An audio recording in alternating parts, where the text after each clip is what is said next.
5 కోట్ల ప్రజా ప్రయోజనాలు ఆశించి ఈరోజు మనస్ఫూర్తిగా 2 పార్టీలు కలిసి పనిచేయాలని ఈ నిర్ణయం తీసుకున్నాం.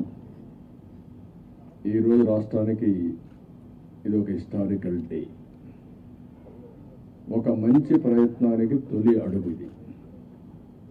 నేను ఎందుకు ఈ మాట అంటున్నాను? నేను చాలా రాజకీయాలు చేశాను, కానీ రాష్ట్ర విభజన వల్ల రాష్ట్రం నష్టపోవడం, నష్టపోయిన రాష్ట్రాన్ని మళ్ళీ ఘాట్లో వేయడానికి ప్రయత్నం చేసే సమయంలో 19లో మళ్ళా ఒక విఘాతం రావడం, ఆ విఘాతం వచ్చిన తర్వాత రాష్ట్రం విడిపోయినప్పటికంటే 19 తర్వాత జగన్మోహన్ రెడ్డి ముఖ్యమంత్రి అయిన తర్వాత ఈ రాష్ట్రాన్ని ఎన్ని విధాల ఇబ్బంది పెట్టాలో తిరిగి కోలుకోలేని స్థితికి తీసుకెళ్ళిపోయే పరిస్థితికి వచ్చాడు.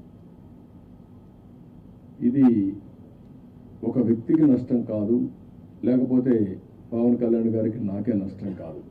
5 కోట్ల ప్రజలకు జరిగిన నష్టం ఇది.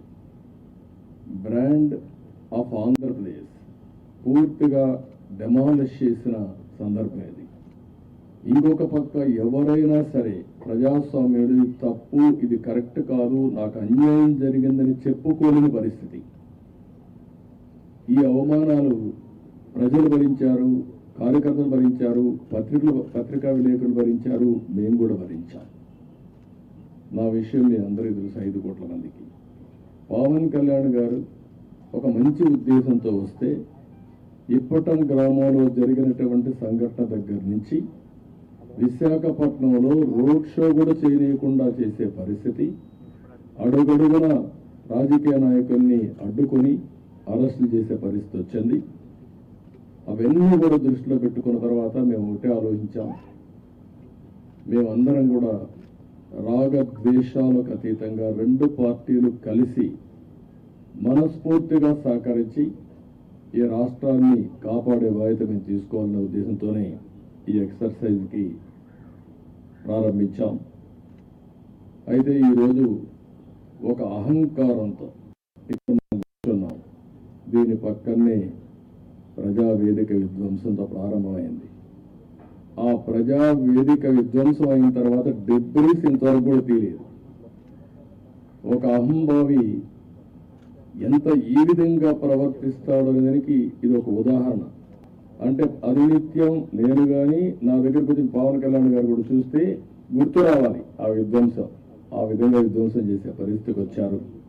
ఇవన్నీ చూసిన తర్వాత రాష్ట్రాన్ని వైసీపీ బారి నుండి విముక్తి చేయడం కోసం, రాష్ట్ర ప్రజల భవిష్యత్తు కోసం మేము కలిసి పనిచేస్తాం. ఇంకొక పక్క అభ్యర్థుల్ని వారి అభ్యర్థుల్ని ఇప్పుడు ఎవరిని అనౌన్స్ చేస్తారో నాకు తెలియదు, మా అభ్యర్థుల్ని వారికి తెలియదు. కానీ వారు మంచి అభ్యర్థులను వారు ఎంపిక చేస్తున్నారు. మేము కూడా బెస్ట్ అభ్యర్థులను మేము కూడా ఎంపిక చేస్తున్నాం. ఈరోజు చూస్తే నా రాజకీయ జీవితంలో ఎప్పుడూ చేయనంత ఎక్సర్సైజ్ చేశాను నేను. ఆ విషయం ఇది నాకు 9వ ఎన్నికలు, 9వసారి ఎన్నికలు పెట్టినప్పుడు సమైక్య ఆంధ్రప్రదేశ్లో కూడా ఇంత ఎక్సర్సైజ్ నేను ఎప్పుడూ చేయలేదు. అంత ఎక్సర్సైజ్ చేశాను. 1,10,00,000 దగ్గర నుంచి అభిప్రాయ సేకరణ చేసుకున్నాను వివిధ సోర్సెస్ ద్వారా. నేను ఒక్క సోర్స్లో చేయలే, అనేక సోర్సెస్ పెట్టి ప్రజల్ని, కార్యకర్తల్ని కాన్ఫిడెన్స్ తీసుకున్నాను.